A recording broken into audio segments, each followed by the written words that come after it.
welcome back to Soul Path Dreaming. Today is the remaining card pile from my Facebook channel.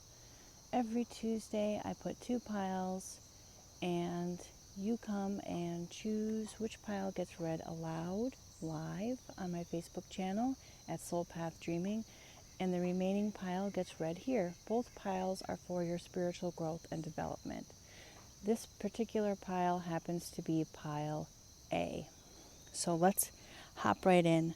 In case you're wondering who I am, my name is Rebecca. I do readings of all kinds, but primarily dream readings, where I have the ability to go into the dream space and help you do your inner work, all for the purpose of empowering yourself to be the better version of you.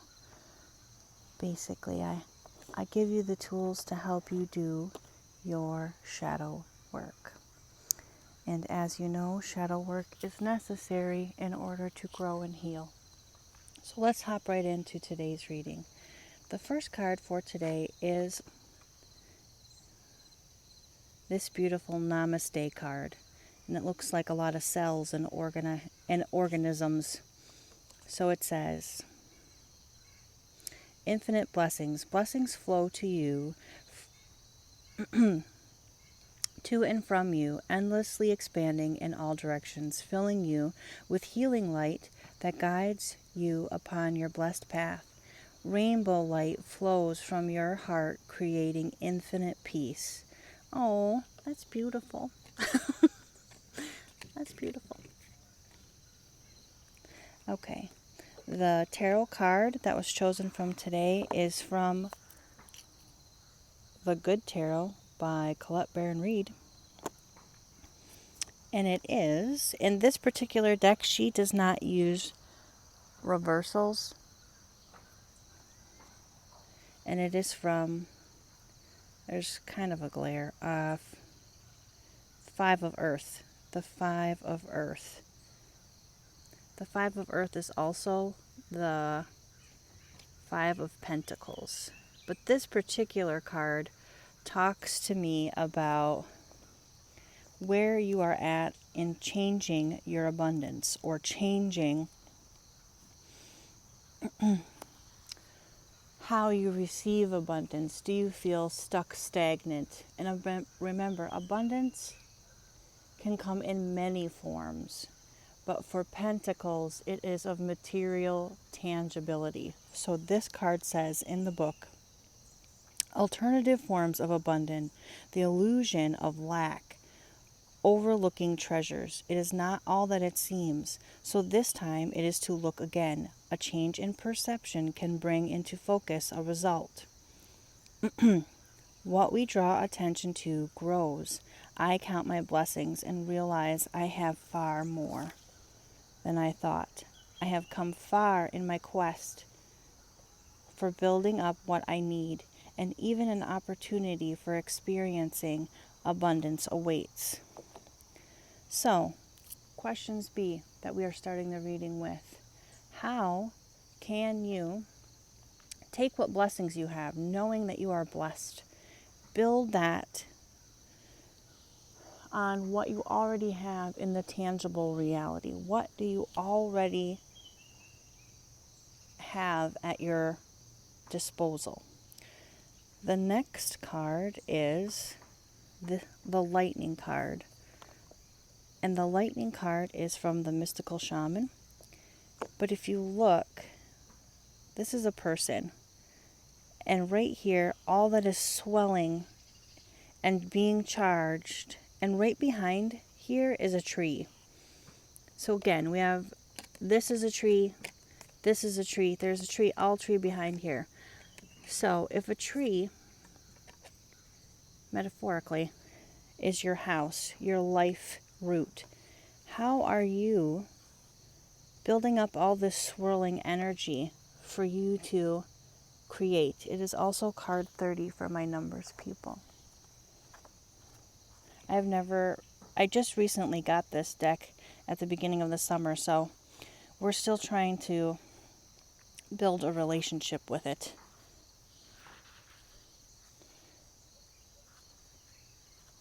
the essence for this card says, the formidable electrical discharge of a lightning bolt brightens the sky and strikes the earth, accompanied by the mighty sound of thunder.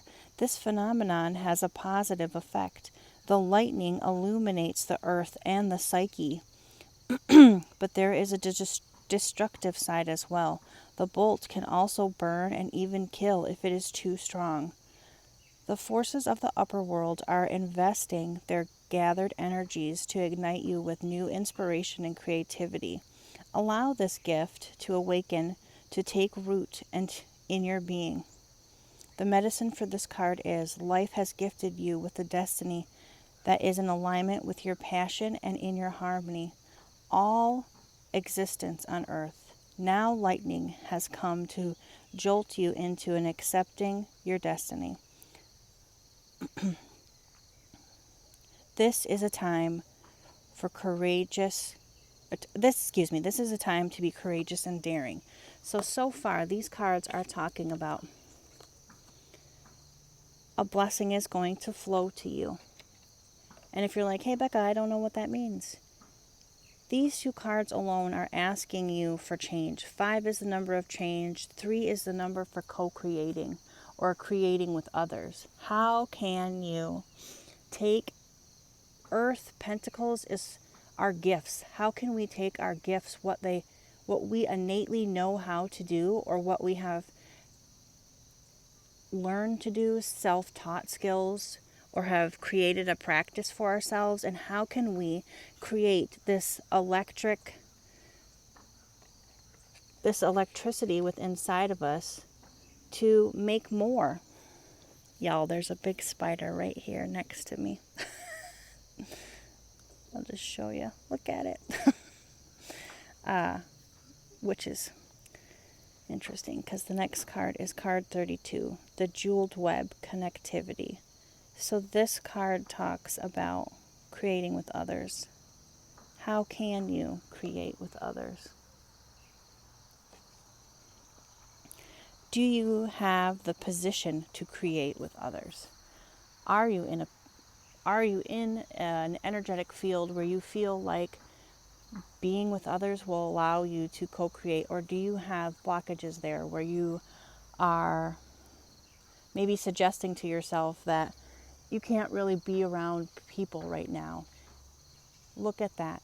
Ask yourself, why is it that creating with others or connecting with others is causing a stop or a pause? If it really is a time for self-reflection, do that, honor yourself. But if it really is a blockage, take time to really understand what that means. How and why do you not want to connect with people? So let's read what this card means according to the author. And it is also a Colette Baron-Reid book. It's the Shaman Dreams Oracle. Connectivity, no separation, the feeling state. Approaching any oracle requires you to come into a certain expectation. You're either looking for confirmation of what you already know or attempting to shed light on what eludes you on your obvious path. You are asking whether you will reach a desired goal of some kind. You're rarely able to see beyond memory or projection, and so naturally, everyone comes to the oracle with a narrow perception of what is possible.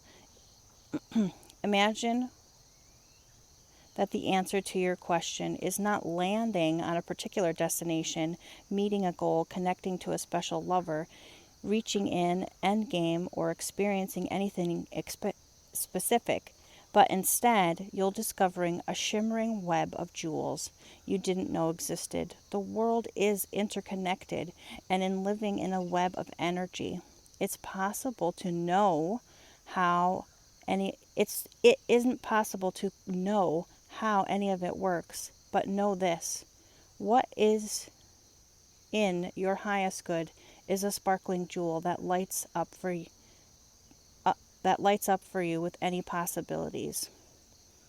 You'll just need to know how you will feel and then choose consciously. Take focus of getting anywhere. Practice feelings. Okay, I'm going to stop right there because Spirit just gave me a message. How often do we practice feelings? Where in our life do we say, today I'm going to try this feeling? Perhaps you're not very good at communicating or being funny. And then one day you decide, well, today I'm going to try to be humorous. And at first it's going to feel very awkward and weird. But maybe somewhere within inside of you, you really enjoy being funny. You find others funny, and you would like to experience that feeling as well. The same thing goes for being angry. Some people really do not like being angry, so they repress that feeling. And then what happens is a lot of crying, and then eventually they just explode, similar to this lightning bolt, right? So if we are not taking up certain practices within inside of ourselves, and one of them can be practice feelings or practice meeting others. You don't have to like everybody that you meet, and they don't have to like you, but you can practice going out of your comfort zone and maybe trying something new. See how that feels. How does that spark up your life? Maybe it is the change that you do need for your tangibility. You never know what someone else knows in order to create something new. And the last card for today is, I'm going to try and stand in front of this, is The Right Choice, card 29, The Right Choice, and is from the Rumi Oracle deck. This card looks magnificent. And it's red, so all of these cards have trees in them. Every single one of these cards is a tree. So, and we're ending with like the root chakra. So let's see if I can back up a little bit. How can we root down into new, root down into change? So I won't read the entire book. This is the book because Alana Fairchild is very extensive and y'all got lives. So I'm just going to read where I feel drawn to, which is what I normally do.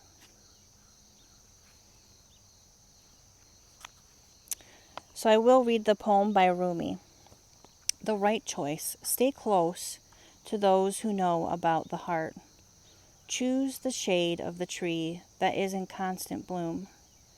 Don't meander aimlessly among the herb sellers and potion vendors. Go directly to the shop that sells nothing but sweets. Don't sit waiting by every boiling pot to have your plate filled. Not every boiling pot is cooking what you want. Not every sugar cane is filled with sugar. Not every drop has an up. Not every down has an up. Not every eye has a vision. Not every sea contains pearls. Within you I recognize my most trusted friend. We go back a long way before the moment when time began. We know each other's then, even before time was born. So I say, hello, my dear friend. So lovely for us to meet again. And I feel your heart respond with waves of love. For it is love that is you, my most trusted friend. On the path of love, there is not so much wrong and right in the moral sense, so much as what is right for you. The mind cannot help so much here. Only the heart can speak such truths. The mind may reject it, recoil, analyze, and find all the reasons why the simple truth, the right choice of the heart, cannot possibly work and lead to pain. This is what the mind does rather well, actually. There is a bug on my leg. But it doesn't mean it's the right choice. The heart choice becomes incorrect. It rather means that the heart has outsmarted the mind, and the mind will need to bow to the heart, even without understanding it, sometimes impenetrable mysteries, or even choose to stay in inner conflict, fighting against the right choice. But eventually love will prevail, and the only way forward must be taken. If you have been concerned about your path and what steps to take, this oracle comes as an omen of good things headed your way: clarity, reassurance, truth, and revelation. Don't hold on to a belief system or vision. If it appears to be tossed in your head, let things go to the way. Let things go to the way, and good fortune will prevail. The vision might actually have been upside down this whole time. Or perhaps there is a more fulfilling vision of your lurking in its remnants. Trust that if you are being drawn away from a tantalizing sweet shop, there is a more delicious one just up ahead. So when you have your tantrums, so yes, please have your tantrums if you really must, but you will sheepishly soon realize the hand of the beloved that removes is the same that bestows greater gifts. So, if you are ever on my Facebook channel or you would like to go over to Facebook, we do talk about this a lot there, about the power of unconditional love. Love without limits, love without expectations, and most certainly love without, no, I said expectations. So, when we start cultivating that in our mind frame, you can have pretty much anything that you desire. This is how you become multi-dimensional. Now you're going to say, Becca, what if I found my soulmate? What if I found my twin flame? Yes, those things are possible. And your heart knows home. There will be a person or people in your life that cultivate that for you. So, trust your heart. It will help find you, and it will help connect you to the beautiful webs, or to the beautiful jewels in your specific web, your home, your heart. It will help change up the tangibility for you, create new things. It will feel very much like a spark of life is being bestowed before you, so that you can have your blessing of a good day. So I hope that you found this reading well. If you did, please comment, like, share, subscribe. And if you would enjoy a reading for me, you can please connect with me on Facebook. I have a page there called Soul Path Dreaming where we do much, much more over there. And I hope to see you in both channels. Have a great day. Namaste.